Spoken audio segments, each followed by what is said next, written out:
Chapter 29 of History of the World War by Francis March and Richard Beamish. This recording is in the public domain. Chapter 29 Zeppelin Raids on France and England. The idea of warfare in the air has been a dream of romancers from a period long before Jules Verne. Indeed, balloons were used for observation purposes in the 18th century by the French armies. The crude balloon of that period, in a more developed form, was used in the Franco-Prussian War, and during the siege of Paris by its assistance communication was kept up between Paris and the outside world. Realizing its possibilities, inventors had been trying to develop a balloon which could be propelled against the wind and so guided that explosives could be dropped upon a hostile army. Partially successful dirigible balloons have been occasionally exhibited for a number of years. The idea of such a balloon took a strong hold upon the imagination of the German army staff long before the Great War, and Count Ferdinand Zeppelin gave the best years of his life to its development. From the beginning he met with great difficulties. His first ships proved mechanical failures, and after these difficulties were overcome he met with a series of accidents which almost put an end to his efforts. By popular subscription and by government support he was able to continue, and when the war began Germany had 35 dirigible balloons of the Zeppelin and other types, many of them as much as 490 feet long. The Zeppelin balloon, called the Zeppelin from the name of its inventor, was practically a vast ship, capable of carrying a load of about 15,000 pounds. It would carry a crew of 20 men or more, fuel for the engines, provisions, a wireless installation, and armament with ammunition. For a journey of 20 hours such a vessel would need at least 7,000 pounds of fuel. It would probably be able to carry about 2 tons of explosives. These Zeppelins could travel great distances. Before the war one of them flew from Lake Constance to Berlin, a continuous flight of about 1,000 miles in 31 hours. These great aerial warships were given a thorough trial by the Germans. They disliked to admit that they had made a costly mistake in adding them to their armament. It soon turned out, however, that the Zeppelins were practically useless in battle. Whatever they could do, either for scouting purposes or in dropping explosives behind the enemy's lines, could be better done by the airplane. The French and the English, who before the war had decided that the airplane was the more important weapon, were right. But the Germans did not give up their costly toy so easily, and they determined to use it in the bombardment of cities and districts situated far away from the German line, in dropping bombs not upon fortifications or armed camps where they might meet with resistance, but upon peaceful non-belligerents in the streets of great unfortified cities. It was their policy of frightfulness once again, and once again they had made a mistake. The varied expeditions of the Zeppelin airships sent from Germany to bombard Paris, or to cross the Channel and, after dropping bombs on seaside resorts, to wander over the city of London in the hope of spreading destruction there, did little real damage, and their net effects from a military point of view were practically nil. The first Zeppelin raid upon England took place on January 19, 1915. The Zeppelins passed over the cities of Yarmouth, Cromer, Sheringham, and King's Lynn. On this expedition there were 2 Zeppelins. They reached the coast of Norfolk about 8:30 in the evening, and then steered northwest across the country toward the King's Lynn, dropping bombs as they went. In these towns there were no military stations, and the damage suffered was very slight. 9 persons were killed, all civilians. This raid was followed by many others, which at first usually wasted their ammunition, dropping their bombs on small country towns or in empty fields. On the 31st of May an expedition reached London and killed 6 persons in the East End. The result of this raid was to stir the English to intense indignation. Mobs gathered in the London streets, and persons suspected of being Germans or with German sympathies were attacked. Other raids followed, none of them doing serious military damage, but usually killing or wounding innocent non-combatants. The stupid policy of secrecy which they maintained during the first year of the war unfortunately permitted great exaggeration of the real damages which they had suffered. During the first year, according to Mr. Balfour, in 18 Zeppelin raids there were only 71 civilian adults and 18 children killed, 189 civilian adults and 31 children wounded.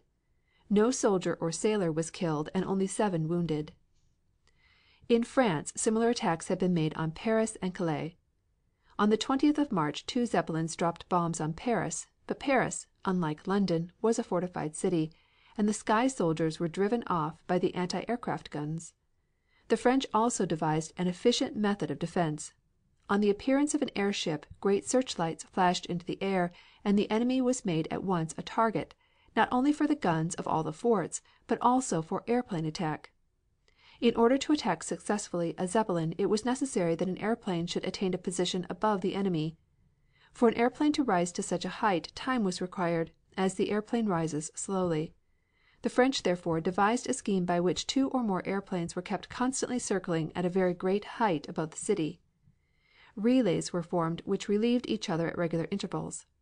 When an airship approached, it would therefore be compelled in the first place to pass through the fire of the guns on the great forts, and then would find in the air above airplanes in waiting. The Germans, therefore, practically gave up attacks on Paris. They were dangerous. London, practically unarmed, seemed to them an easy mark. But the British lion was now awake. The English had been taken by surprise. They attempted at first, in an unorganized way, to protect their city, and, though occasionally successful in destroying an airship through the gallantry of some individual hero, they soon found that their defense must be organized, and Sir Admiral Percy Scott was entrusted with the task. Lights were extinguished on the streets and screened on the waterfront. Illumination for advertising purposes was forbidden. Windows were covered, so that London became at night a mass of gloom. The Zeppelins, compelled to fly at a very great height because of anti-aircraft guns, were blinded. As in Paris, airplanes were constantly kept on the alert and searchlights and anti-airship guns placed at every convenient point. The suggestion was made that the English should undertake reprisals, but the suggestion was strongly opposed on the ground that the British should not be a party to a line of conduct condemned by every right-thinking man of every civilized nation.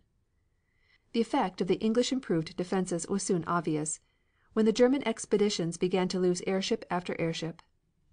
Under the new regime, when such an attack was signaled, the whole city immediately received warning and the sky was swept by dozens of searchlights.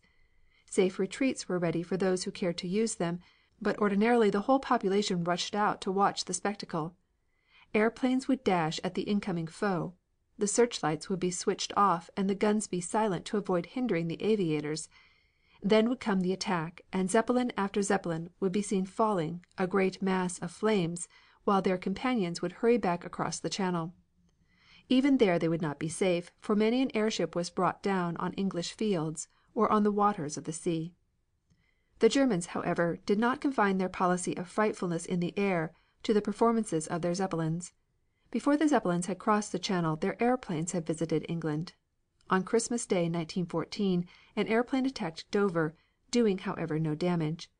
Other airplanes also visited the British Isles from time to time, dropping bombs, and as the Germans began to lose faith in the efficacy of their Zeppelin fleets, they began more and more to substitute airplanes for their airships. On some of these expeditions much more damage was done than had ever been done by the Zeppelins. The airplane expedition grew serious in the year 1917.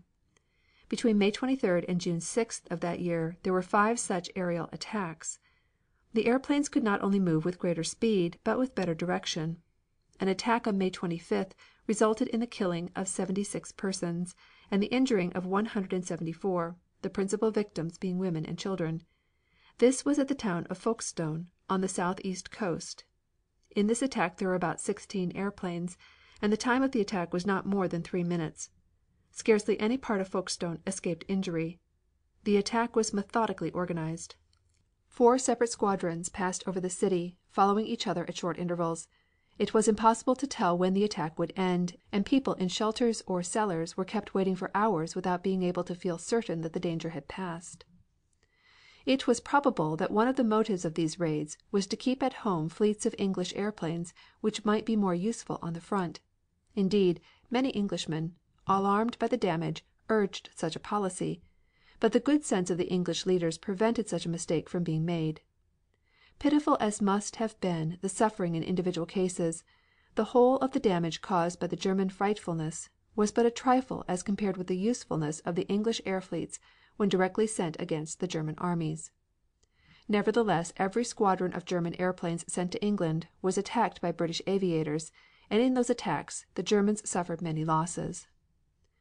The worst raid of all those made was one on June 13th, which was directed upon the city of London. On that occasion 97 persons were killed and 437 wounded. These airplane operations differed from the Zeppelin expeditions in being carried on in the daytime, and this raid took place while the schools were in session and large numbers of people were in the street. Only one of the attacking airplanes was brought down. The raiding machines were of a new type and about 3 times the size of the ordinary machine, and there were 22 such machines in the squadron. The battle in the air was a striking spectacle, and in spite of the danger was watched by millions of the population. The raiders were easily seen and their flight seemed like a flight of swallows as they dived and swerved through the air. The raids on England were not the only raids conducted by the Germans during the war. Paris suffered, but as soon as the warning sounded, the sky over the city was alive with defense airplanes. An attack on the French capital took place on the 27th of July and began about midnight. The German airmen, however, never got further than a suburban section of the city, and their bombardment caused but little damage. In one of the suburbs, however, a German flyer dropped 4 bombs on a Red Cross hospital, killing 2 doctors, a chemist and a male nurse, and injuring a number of patients. The raider was flying low and the distinguishing marks of the hospital were plainly apparent. Almost every day during the bitter fighting of 1918, reports came in that Allied hospitals had been bombed by German raiders.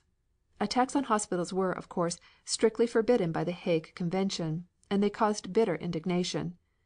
Such attacks were of a piece with those upon hospital ships which were made from time to time. From the very beginning of the war the Germans could not understand the psychology of the people of the Allied countries.